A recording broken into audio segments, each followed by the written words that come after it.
For me to fill up the tank, I'm looking at 50,000 naira.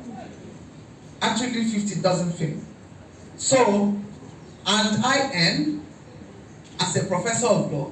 It's a common knowledge. I'm not living on campus. If I'm living on campus, I'll get less. As a professor of law that has reached the highest level, no promotion anymore. I've reached the last step. I get 412,000 every month. Please try to convert that in dollars and tell me where in the world will a law professor get that pittance.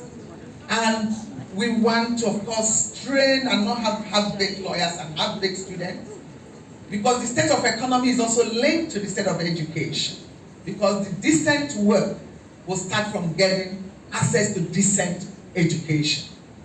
And again, what worries me is, of course, we're expected to publish impact factor paper, so I have to subscribe to many journals in dollars. They wouldn't even ask you. Nowadays, being in Nigeria, you can use your card anywhere on the web to do, and we're talking of e-economy. This is a serious issue. Are we part of the world?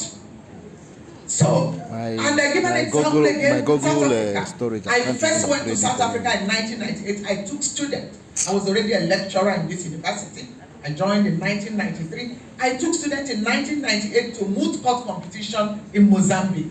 And during that time, the rand we passed through South Africa was exchanging for 9 rands to $1. And I'm telling you, I went last November to Cape Town, South Africa. It was about $14 14 rands to $1. So it hasn't changed in a period of 20-something years that we frequent in South Africa. It has been relatively stable. And for our economy, it is free fall in terms of rate of exchange. What's my question? Because really you've described the problem as elephant, and we all understand it. What will you do differently? Because we've had so many promises, and especially with the issue of subsidy. In fact, I'm calling it now subsidy scam, because most governments have come in and tell us they will remove subsidy. We have removed subsidy today, and people keep wondering, why is it that this subsidy that has been, they've started removing over 20 years ago, we are still at it till date. Even with the war going on in Russia and Ukraine, I listened to CNN yesterday, they said they are not feeling it yet, and they've made $200 billion in oil sale.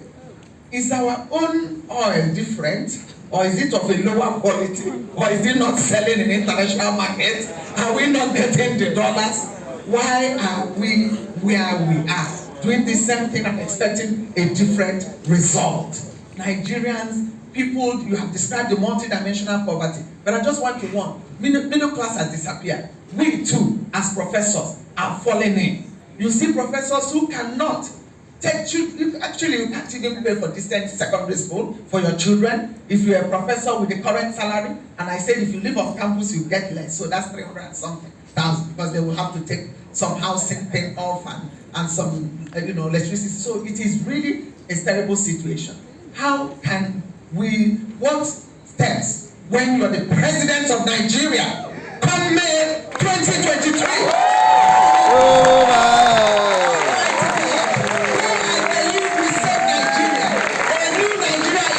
And we are desperate for a new Nigeria.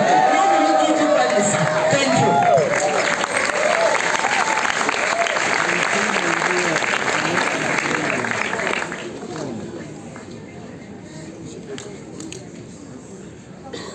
Yes. Your Excellency, Mr. Peter Obi, your emergence as the presidential candidate for Labour Party, no doubt, is divine intervention.